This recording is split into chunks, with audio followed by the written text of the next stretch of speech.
So I hope everybody takes this in for a minute. To have a leader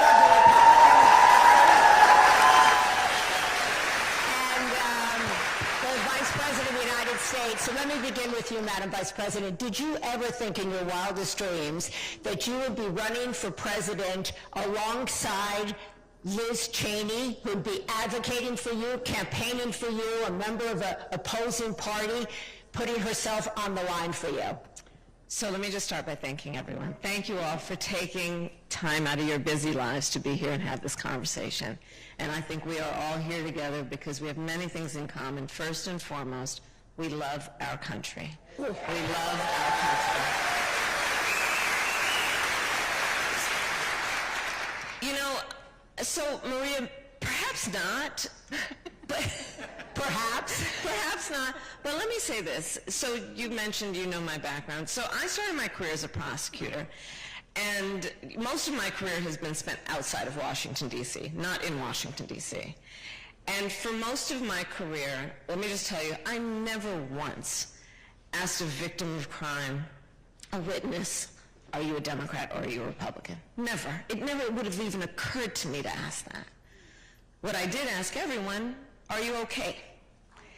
And when I think then about what is at stake in this election, I think that's the biggest question.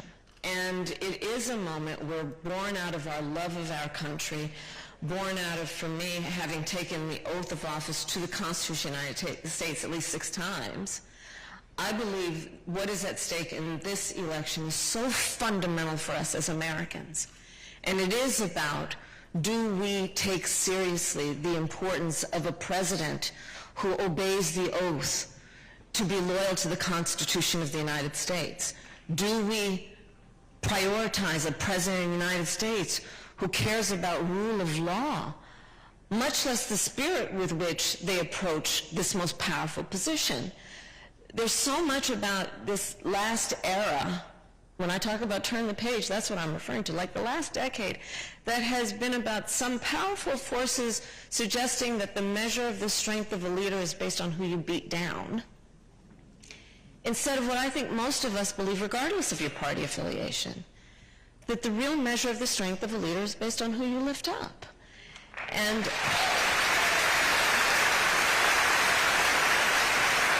so, for that reason, I'm not surprised that Liz-Cheney and I are on the same stage 15 days before the election. Okay, well, maybe you're not surprised, but I'm surprised. And I think a lot of people are surprised. So I want to know, are you surprised?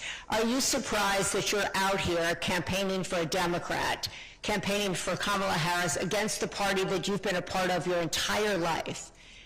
You know, what I would say first of all is we all know, everyone who watched January 6th knows, you know, what Donald Trump is willing to do.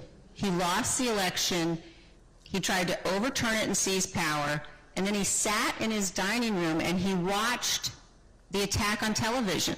He watched it. People pleaded with him to tell the mob to leave and he wouldn't. And he watched law enforcement officers be brutally beaten.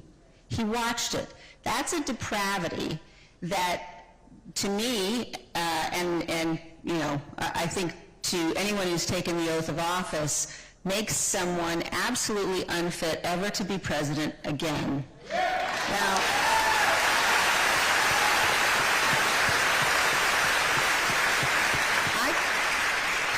I could have just said, you know, I'm going to do everything I can to work against Donald Trump. And there are a lot of Republicans who have said that. I have decided, and I am very proud and I'm honored to have made the decision to endorse Vice President Harris.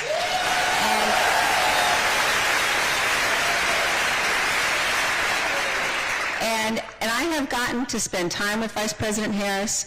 I have had the chance to talk with her about how important it is that we have 2 strong parties in our country, about the kind of president that I know she'll be. And I think all of us, it doesn't matter what party you're in, we all know this is a good and an honorable and a great nation. And we have to have leaders. You might say, I'm not going to agree on every issue, But we have to have leaders who take that seriously. We have to have leaders who are going to be sincere. And as a mother, I want my children to know that there is someone sitting in the Oval Office that they can look up to, someone who can be a role model. And I'm incredibly proud, and I know that Vice President Harris will be that. And Maria, let me just add one thing also, because it bears repeating. I have seen a lot of Republicans go up to Liz Cheney and thank her. And they may not be doing it publicly.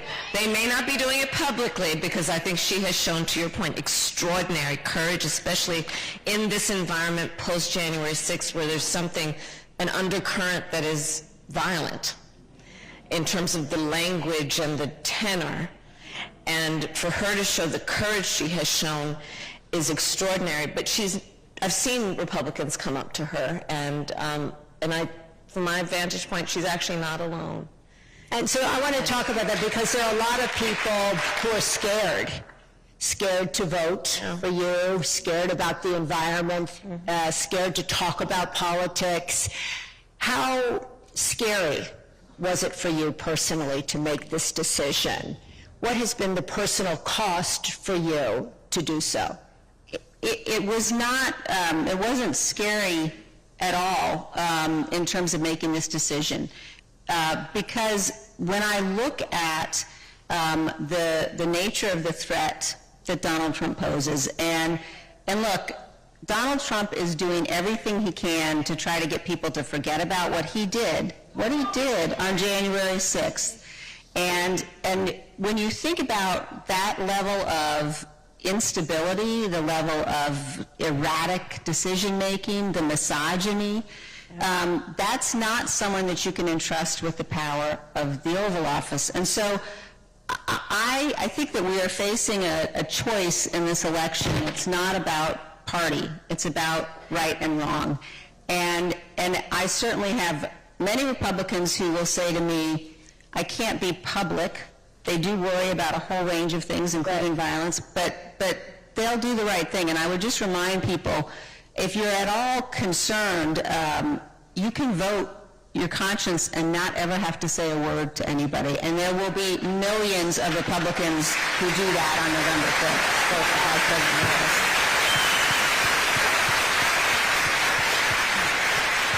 I love that you said you weren't scared at all, because most people will talk today about, I'm afraid to say anything on social media. I'm afraid to speak in my place of worship. I'm afraid to speak where I work. I'm afraid. How are you not afraid? Well, I think that the point you're making is a really important one. Think about what's happened in our country. The level of vicious, vitriolic attack. When Donald Trump says that his political opponents are the enemy within, and when he contemplates deploying force against them, the response that we all have should not be to be so afraid we don't act. It should be vote him out, defeat him, vote for Vice President Harris. Maria, I'm going to add to that. Yeah. I would add to that an additional point, which is, and don't think it's a sick sense of humor and relegate it to simply being that. I've said many times, I do believe Donald Trump to be an unserious man, but the consequences of him ever being in the White House again are brutally serious. And take it from the people who know him best. His former chief of staff, when he was president, 2 former defense secretaries, his national security advisor, and of course his vice president, who have all in one way or another used the word that he is unfit to be president again and is dangerous. Listen to the report that what his former chairman of the Joint Chiefs of Staff, a general, said about him, that he is fascist to the core. And these are people who were in his administration, who worked closely with him in the Oval Office and the Situation Room. And so I would caution us also because some people find it humorous what he says and think it's just silly, but understand how brutally serious it is. Well, the courts will take care of that. We'll take care of November. Yes. We'll take care of November. But it is brutally serious because, to the Congresswoman's point, anyone who has openly said, as he has, that he would terminate the Constitution of the United States should never again stand behind the seal of the President of the United States. Never again.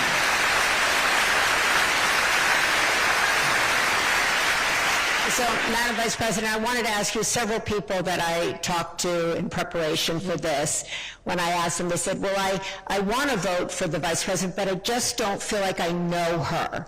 I don't know enough about her. I see the ads, but I don't have a feel for her.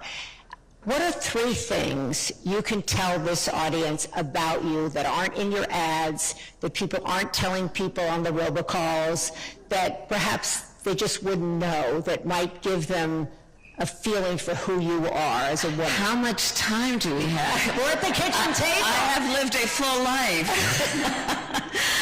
I am a wife, I am a mother, I am a sister, I am a godmother, I love to cook. I started my career as a prosecutor. In large part, there are many reasons, but one very fundamental is when I was young, one of my best friends in high school, I learned, was being molested by her stepfather. And I told her when I learned she had to come live with us. I talked to my mother about it. Of course she has to come live with us, and she did. And I decided I wanted to take on a career and a life that was about protecting the most vulnerable. I served as Attorney General of California 2 terms. I was the top law enforcement officer of the biggest state in the country. And doing that work, it included prosecuting transnational criminal organizations for the trafficking of guns, drugs, and human beings. I did the work of taking on the big banks during the foreclosure crisis and delivered $20 billion for homeowners who had been targeted with predatory lending practices. I took on the big pharmaceutical companies on behalf of consumers. As Vice President of the United States, my priorities have been many, including, to your point, the work that you and I have done over the years, focusing on women's health. One of my priorities has been maternal mortality. But I have only had one client in my career, the people. And my belief is that there is great nobility in public service if one understands that they hold the office in the public trust. It is not about personal power. It is about what you can do that lifts up the condition of people.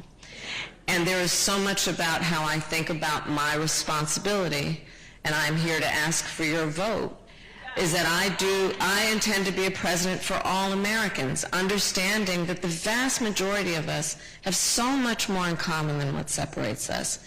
And this era that was kind of initiated by Donald Trump has not only been exhausting, it has been harmful to us as a nation. The notion that a president of the United States would encourage Americans to point fingers at each other, that there would be a suggestion that we are a divided country, that instead of knowing we have so much more in common than what separates us. I have, as Vice President, met over 150 world leaders, presidents, prime ministers, chancellors, and kings. My most recent overseas trips as Vice President, which were relatively close to then the election, our allies have expressed real concern.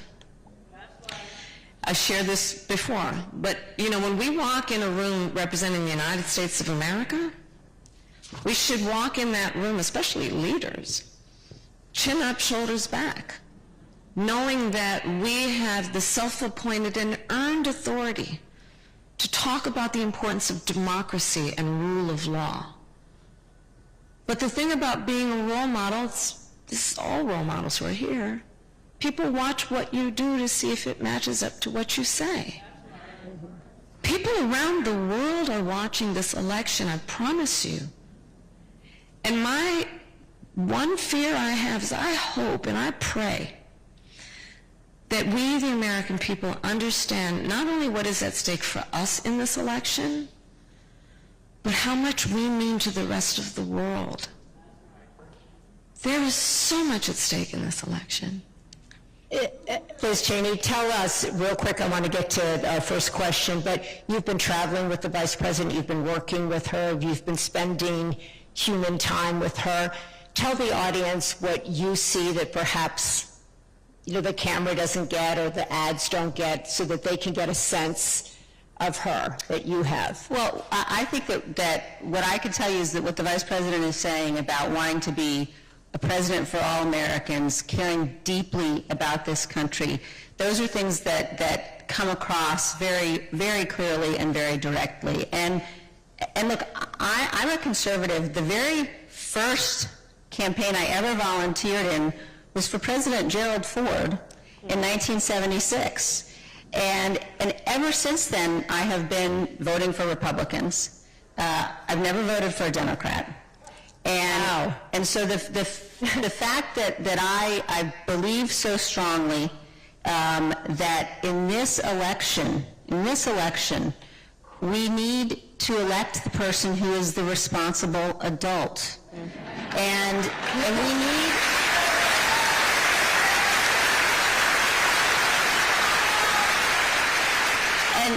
And there is a lot, both parties do it. There is a lot of vilification that goes on. Yeah. And I think it's really important for people to think very carefully about the power that we're going to invest in the President of the United States and what it would mean to give that power to Donald Trump. Don't take my word for who he is. Listen to him every day. Look at what he did. Remember that the people, as the Vice President said, who are opposing him are the people who know him best, the people who worked most closely with him. And so I would just say I know that the Vice President has had the range of experience, as Vice President, as Senator, as Attorney General of California. She is supremely qualified to be President of the United States. I think there sometimes are some men who suggest that she's not, but if you look at her qualifications, there's no question. And that she's somebody that I know I can count on who will put the good of this country first. There's just no question. Okay, I want to go over here to Cecilia Borland. Can you stand up? You have a question. Cecilia grew up in Birmingham, Michigan, which was a Republican stronghold as she grew up. She now lives with her husband. They're raising 2 children in Berkeley, Michigan, and she's here with a question for the Vice President. Thank you both for coming to Michigan today for this important event.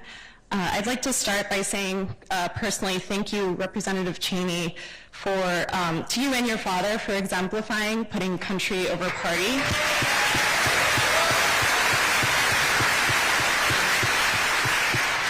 And Madam Vice President, I hope you had a wonderful birthday yesterday. Thank you. Thank you. From the shootings at Oxford High School to my alma mater, Michigan State University, to an attack at a kid's splash pad this summer, just a few miles away from here, the issue of gun violence hits very close to home for our community. Just yesterday, I learned from our school district that my preschooler will be going through his first active shooter drill this week. Yeah. As a gun violence survivor and mother of 2 young children, the issue of gun violence and the safety of my children in their schools and in our community is my top priority. Madam Vice President, if you are elected president and there is a Republican majority in Congress, how will you work with them to make impactful and immediate progress around gun violence, especially in our children's schools? Right. Thank you, Cecilia. And thank you, and for your courage to speak up about this. So, well, we have done it actually in the last 4 years. We had a bipartisan group of folks in Congress who came together for the Safer Communities Act, which is the first meaningful piece of gun safety legislation in 30 years. And so it's a good step, and it really does tell us that we have a will within the United States Congress to work in a bipartisan way, and then Congresswoman Cheney was one of those Republicans that actually voted for it. This is how I think of the issue, and it is through the lens of many experiences, including I'm so sorry about your kids going through active shooter drills. Our kids did. It's traumatic. That our children, growing up, I'll speak for myself, we had fire drills. Yeah. Right? Our children are now learning how to keep themselves safe if there's an active shooter at their school. I did a tour last year of colleges with college-aged kids, so I also did some trade schools. And I would ask the auditorium would be packed, college-age kids, and I'd ask them, raise your hand if at any point between kindergarten and 12th grade you had to endure an active shooter drill. Almost every hand went up. Our kids are growing up where they are learning that they may be unsafe in the classroom, where they should be absorbing the wonders of the world. One kid said to me, we were talking about this, and said to me, that's why I don't like going to fifth period. I said, why, sweetheart? Why don't you like going to fifth period? Because in that classroom, there's no closet in which to hide. So when we think of this issue, we must also consider the trauma, that is, the direct trauma for those who have been directly affected by gun violence, including that to our kids who are in schools across our country doing this, not to mention their teachers who want to teach and not also have to worry about, will they be able to physically protect a child from a bullet? Here's how I think about it in terms of the macro point. We have been pushing as a country, I think, a false choice. This suggests you're either in favor of the Second Amendment or you want to take everyone's guns away. And that's a false choice. I'm in favor of the Second Amendment. I have talked about the fact both Tim Walz and I are gun owners. I also believe we need reasonable gun safety laws, assault weapons bans, red flag laws, universal background checks. And reports say that the majority of NRA members agree on, for example, universal background checks. What is a universal background check? It's just common sense. Here's what it is. You just might want to know, before someone can buy a lethal weapon, whether they've been found by a court to be a danger to themselves or others. You just might want to know. It's common sense. We need common sense gun safety laws, and I will continue, I've done it throughout my career, work with all of our colleagues across the aisle, and I know that we can make progress. But this is not, I'm not trying to take anybody's guns away from them, but we need reasonable gun safety laws. Okay, I want to come back to the issue of public safety in a minute, but first we want to go to Martin. Thank you, Cecilia, very much. Martin Howlerleck is a former Republican member of the Michigan House of Representatives, and he's here with a question about national security. Well, thank both of you for being here this afternoon. I really appreciate your coming to the state of Michigan to be here. I would like to ask, what can the U.S. do politically, economically, or militarily to deter Russia from continuing its war on the independent nation of Ukraine while simultaneously strengthening our own U.S. security interests? Thank you, Martin. Go ahead. So, I was actually in Munich at the Munich Security Conference delivering a speech when I first met with President Zelensky of Ukraine, and it was just days before Russia invaded. I've now met with President Zelensky, I think, 7 times, because the United States has rightly taken a position as a leader, a global leader on international rules and norms, that we must stand in support of one of the most important international rules and norms, which is the importance of protecting sovereignty and territorial integrity, the importance of standing strong in opposition to the notion that in this case, Russia would attempt to change borders by force, to invade another nation, a sovereign nation, by force. And sadly, there is a huge difference between my opponent and me on this very fundamental issue. Back to the conversation about, there was a time when there was a phrase that I'll paraphrase, that basically politics ends at the sea line, at the boundaries of our country. That there are certain things, in particular matters of national security, where it's not about partisanship, it's about where should America stand in terms of supporting our allies and standing for certain principles. I'll give you as a point of reference for me in terms of how I feel about this on the partisan issue. For the 4 years that I was in the United States Senate, my favorite committee was the Senate Intelligence Committee. And I served on that committee, and we would meet in a room that's called a SCIF, and it's basically it's a very secure room.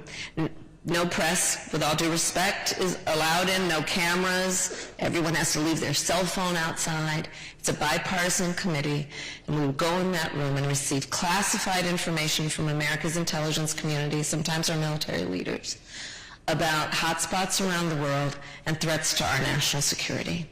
And when we went in that room, and this is why it was my favorite committee, people would take off their suit jacket, roll up their sleeves, have a cup of coffee on the table. And we weren't Democrats or Republicans. We were Americans. And that is so important on a number of issues we are discussing this afternoon, but in particular on national security.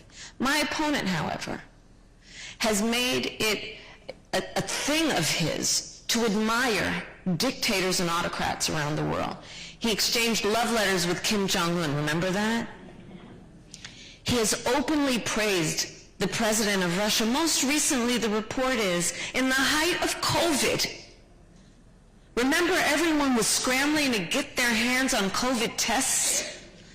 Remember when Americans were dying by the hundreds every day, and Donald Trump secretly sent COVID tests to the president of Russia for his personal use?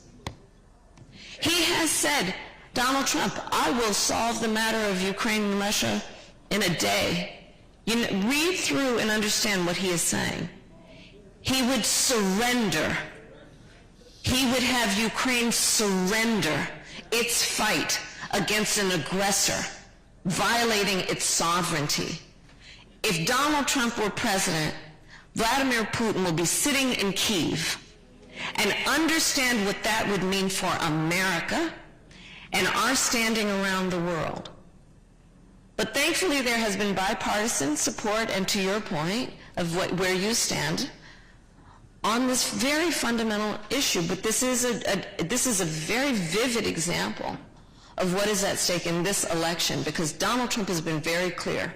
He would give away the shop. He has been manipulated and is so clearly able to be manipulated by favor and flattery, including from dictators and autocrats around the world. And America knows that that is not how we stand. That is not how we fight. We fight in favor of our strength and our role as a leader in bringing the allies together and standing for foundational and fundamental principles. Congressman Cheney.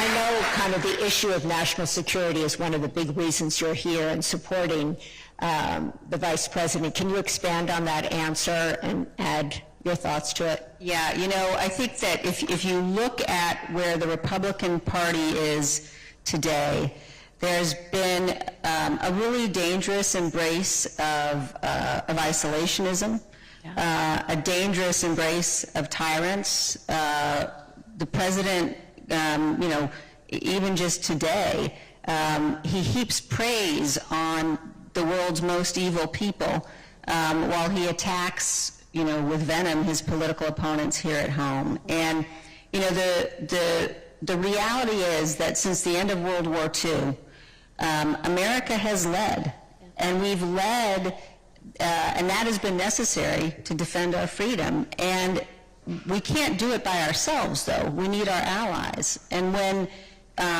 Donald Trump says that he's going to withdraw from NATO, when he invites Vladimir Putin to invade NATO, when he suggests that it is Zelensky's fault that Ukraine was invaded. I mean, that is for anybody who is a Republican who is thinking that, you know, they might vote for Donald Trump because of national security policy. I ask you, please, please study his national security policy.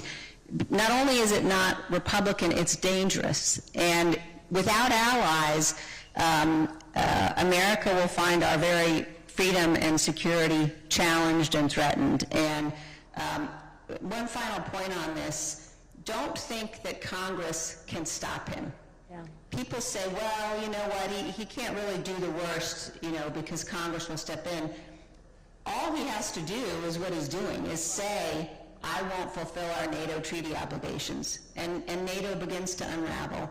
So it is an incredibly dangerous thing to think about a foreign policy, a national security policy led by somebody who is as unstable as Donald Trump is, and it's a risk we just simply can't take as a nation. And I'm going to add for emphasis that let's also be clear about, on this subject specifically of Ukraine, Donald Trump's approach would be to surrender. Understand what that would mean.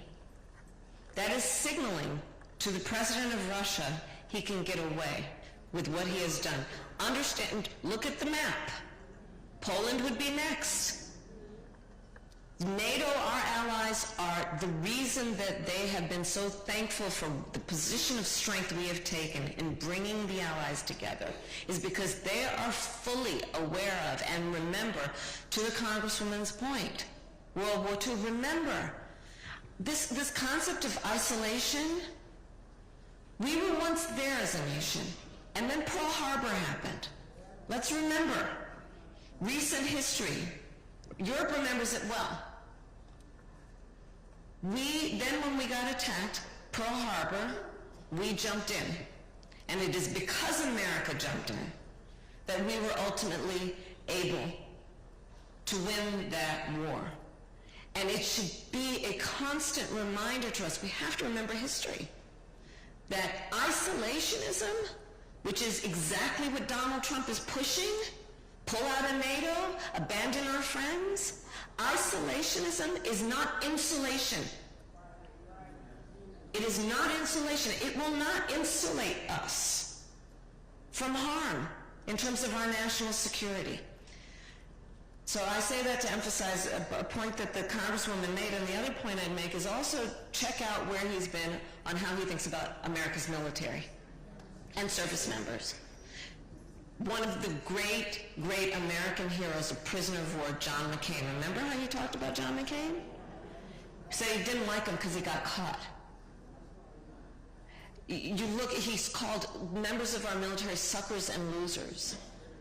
And then look at how some of the highest ranking members of our military, including what I mentioned earlier, the former chairman of the Joint Chiefs of Staff, a dedicated member, leader in America's military, how he has assessed Donald Trump. Fascism to his core. So, there are your talking points for the kitchen table.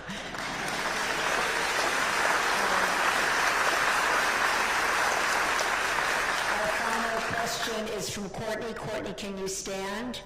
Courtney Cabrera-Aguza is a wife, a mom, an attorney, and she's a proud Chaldean, and she is here with a question. Courtney. Thank you so much. Good evening, Madam Vice President Harris and Representative Cheney.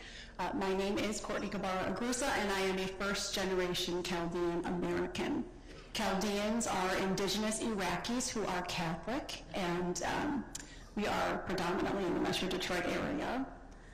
Chaldeans are a very close-knit community, but the recent political climate has really begun to divide us. Yeah.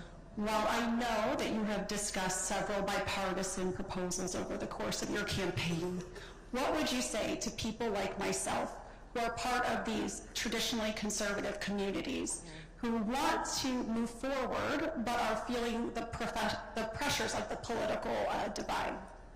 Thank you, and I've actually met with members and leaders in the Chaldean community, and thank you for being here. You know, I think that there is something at stake that is about core values as well as what is at stake in terms of the risk and the danger. And I would offer you an example of what I think would be an important issue that would affect the Chaldean community and all Americans. For example, the issue of how we think about healthcare in America. So I know enough about the culture and to know that it is reflective of who we are as Americans in general. We respect our elders. We take care of them. So I will share with you a specific proposal that is an extension of how I think about things.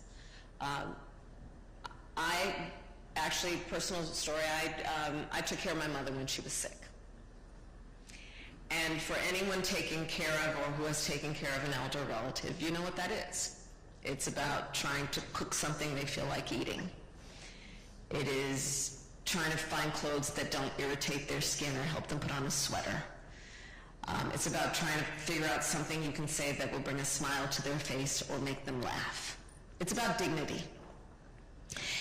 And we now have, in particular in our country, a lot of people doing that and also raising young kids. We call them the sandwich generation, right in the middle. It's a lot. And the way the system currently works, well, God willing, you may have enough resources, you can hire somebody to come in and help. If not, you may have to spend down all of your savings to be able to qualify for Medicaid. Or you may have to quit your job to be able to do what you need to do to take care of your children and take care of your older relative.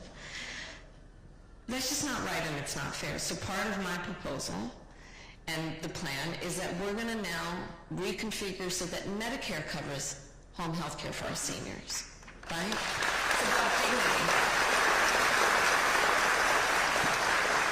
So in addition to everything that we've discussed already about national security, what is at stake? Something like this, because I absolutely do believe America is ready for a new generation of leadership that is taking on issues clear-eyed about what is going on that affects everybody, doesn't matter their political party. Issues that are fundamentally about dignity, also about economic issues, and taking it on in a way that we relieve the American people of the burdens that get in the way of productivity and a certain quality of life. And this is one example of that. I believe we need to have an economy that I call an opportunity economy, where everyone has the opportunity to thrive, not just get by, but get ahead. And this is one example I would offer under the broader point, which is about let's move forward taking on problems from a common sense approach that is about just practical work. Look, I am a capitalist. I am a pragmatic capitalist. I will work as I have with the private sector. I believe we have to invest in America's economy and America's industry and America's entrepreneurs. And we can at the same time take care of those that are the most in need of just a little support to be able to not just get by but get ahead. Thank you, Courtney. Liz, I just want to, we have 2 minutes left, and when you hear the phrase, a new way forward, when you hear country over party, what does that mean to you? We're 2 weeks out.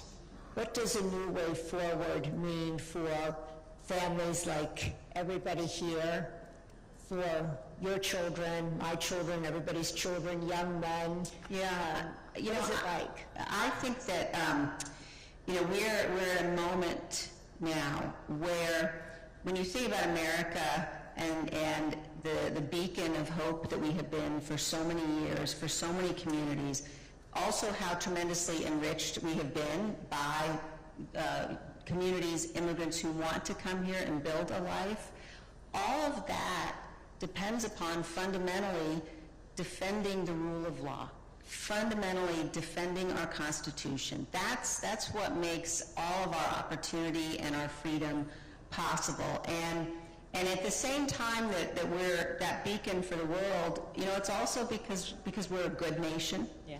And because when you look at who our leader is going to be,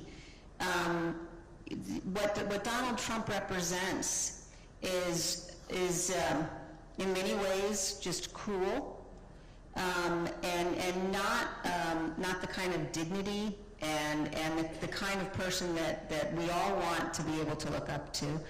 But what I would say is that if people are uncertain, if people are thinking, well, you know, I'm a conservative, I don't know that I can support Vice President Harris, I would say, I don't know if anybody's more conservative than I am. and I understand the most conservative value there is to defend the Constitution. And if we don't come together to do that, and so just to finish that, I would say, to me, a new way forward is this. It's what you're seeing up here. It's having a president who will listen, having a president who will say, I'm not, necessarily sure I agree with you on this issue or that issue, but let's talk about it. Why do you want, that policy? Why do you believe that? Someone who is willing to honor and respect all perspectives and points of views. And there's only one candidate in this race who does that, and that's Vice President Harris.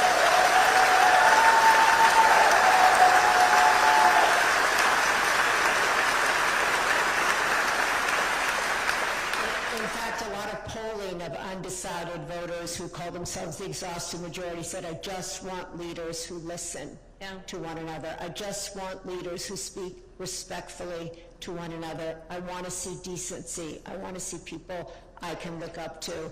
And unfortunately, that's considered a new way forward as Representative Cheney. Let's do that. Let's do that. Yeah, let's do that. Let's take that a way forward. The final word, Madam Vice President, everybody I talk to says, I have to turn off the news. I can't read anything. I'm meditating. I'm doing yoga. I'm so anxious. I just don't even know. I'm eating gummies, all kinds of things, What are you doing? What are you doing? I'm eating gummies.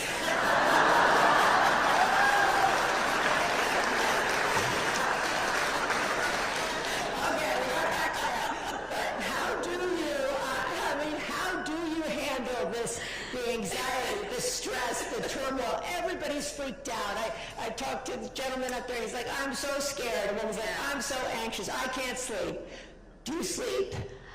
I wake up in the middle of the night usually these days, so to be honest with you, but I work out every morning. I think that's really important to just kind of, mind, body, and spirit. But let me just say this. No, say more about that. But I will. I work out. I try to eat well. I love my family, and I make sure that I talk to the kids and my husband every day. Doug and I have been kind of, traveling. We're trying to cover a lot of ground, so we're not with each other every day these days. But my family grounds me in every way. But if I can just speak to what people are feeling. We cannot despair. We cannot despair. The nature of a democracy is such that I think there's a duality. On the one hand, there's an incredible strength when our democracy is intact. An incredible strength in what it does to protect the freedoms and rights of its people. Oh, there's great strength in that. And it is very fragile. It is only as strong as our willingness to fight for it. And so that's the moment we're in. And I say do not despair because in a democracy, as long as we can keep it in our democracy, the people, every individual has the power to make a decision about what this will be. And so let's not feel powerless. Let's not let and I get it, overwhelming nature of this all, make us feel powerless, because then we have been defeated.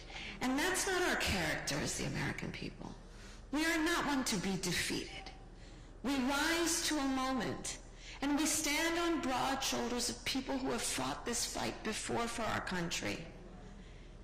And in many ways, let us look at the challenge then that we are being presented and not be overwhelmed by it. The baton is now in our hands to fight for, not against, but for this country we love. That's what we have the power to do. So let's own that. dare I say, be joyful in what we will do in the process of owning that, which is knowing that we can and will build community and coalitions and remind people that we're all in this together. Let's not let the overwhelming nature of this strip us of our strength. That's how I feel about this.